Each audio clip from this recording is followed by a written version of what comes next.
지난 한 해를 돌아보며 2024년을 갈무리해야 했을 12월, 모든 이들의 간담을 서늘하게 만든 계엄령이 울려 퍼졌고, 이러한 사태가 발생한 지 벌써 일주일이 넘었습니다.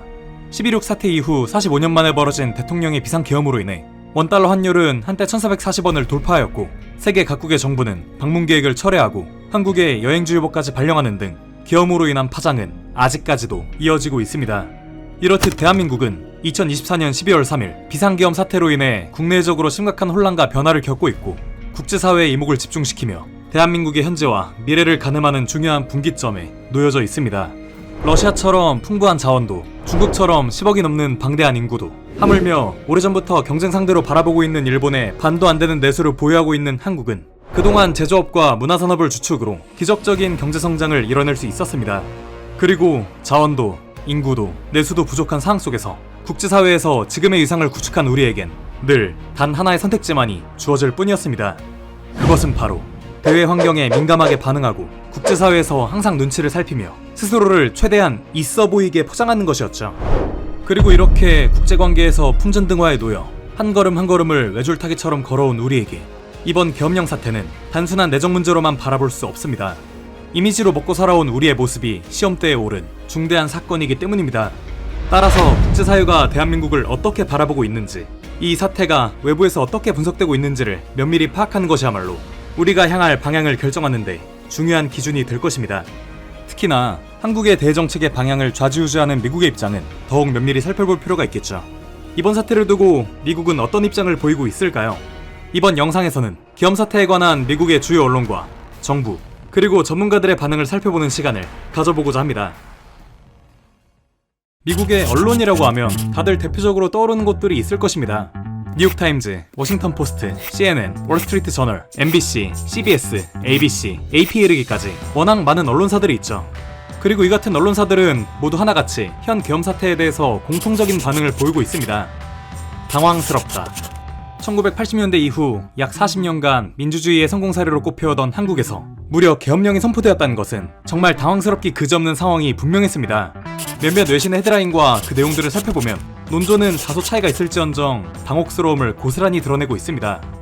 특히나 보수적 관점을 대표하는 언론사인 폭스뉴스조차 1980년대 후반 한국이 민주주의를 이룩한 이래 계엄령 선포는 40년 만에 처음 있는 일이라고 직접적으로 언급하였고, 다른 기사에서는 전문가의 발언을 인용하며 대통령의 계엄령 선포는 실책이며 법적 위반일 수 있고 정치적 자살골과 같은 행위로서 북한을 더 대담하게 만들 수 있다 라고까지 서술했습니다.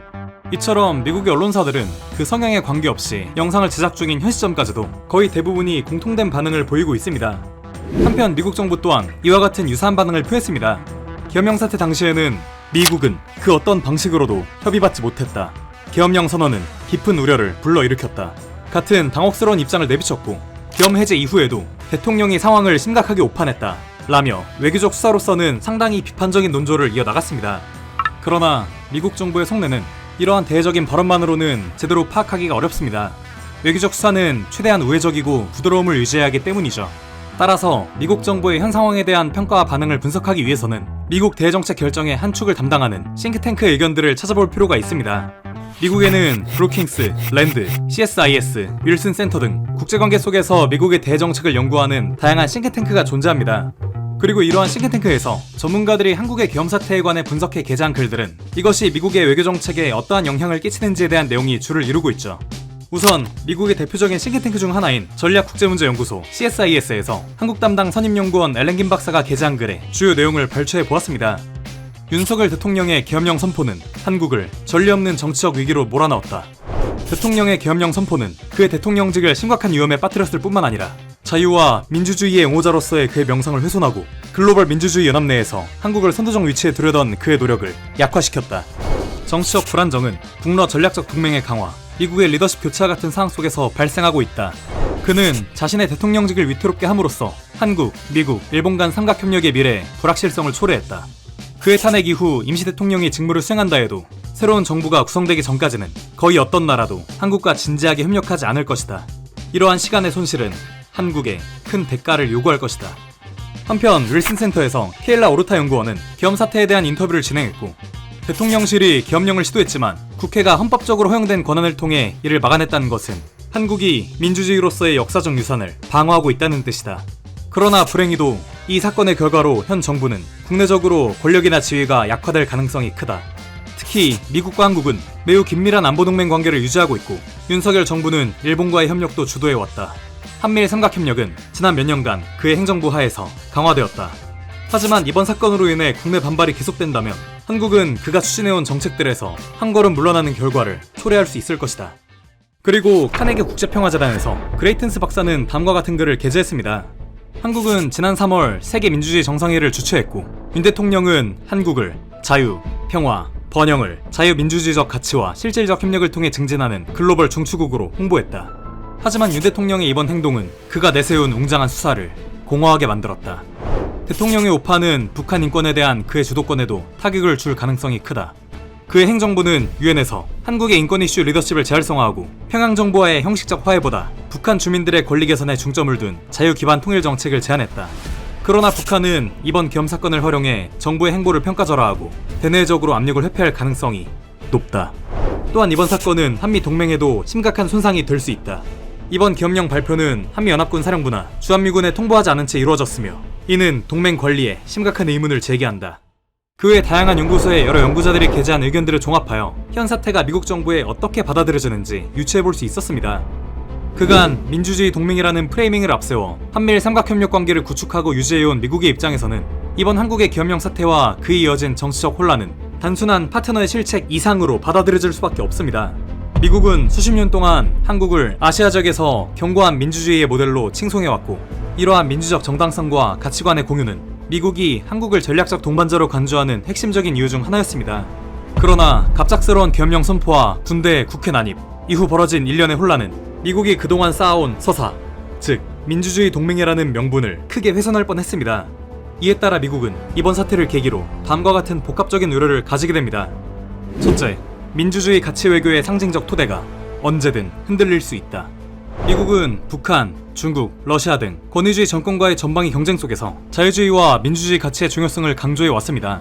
특히 한국은 21세기의 선진국 반열에 들어선 민주주의 국가로서 가치 외교를 통한 미국의 아시아태평양 지역 내 영향력 확보에 큰 기여를 해왔습니다. 즉 미국이 구상하고 있는 한국, 미국, 일본 간 협력은 단순히 군사적 경제적 이해관계에만 의존하는 것이 아니라 자유, 민주주의, 법치라는 공통 가치관을 기반으로 이루어집니다. 그러나 윤석열 정부의 계엄 사태는 이 가치 외교의 명분에 스크래치를 남겼습니다. 둘째, 대북 압박에 대한 명분이 약화될 수 있다.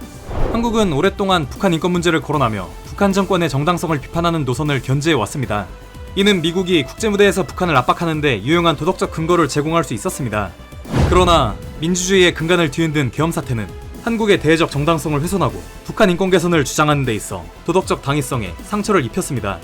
김정은은 이 기회를 활용하여 미국과 한국의 이중잣대를 비난할 가능성이 높습니다.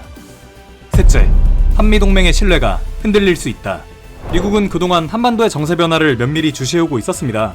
그리고 이번 계엄령 발표가 미국 측 당국자나 주한미군, 한미연합사령부와 충분히 사전 공유되지 않은 것은 동맹 관리 측면에서 미국의 심각한 위기의식을 안겨다 주었습니다. 안정적이고 예측 가능한 동맹국가야말로 미국이 아시아태평양 전략을 수립하고 실행하는데 필수적인 기반이기 때문입니다. 한국 정부가 돌발적으로 계엄령을 선포하고 이후 탄핵 위기 등 정치적 혼란에 빠져버린 상황은 미국으로 하여금 향후 유사한 사태 발생 시 사전에 어떤 조치를 취하거나 정보를 얻어낼 수 있는지에 대한 불확실성을 안겨다 줍니다.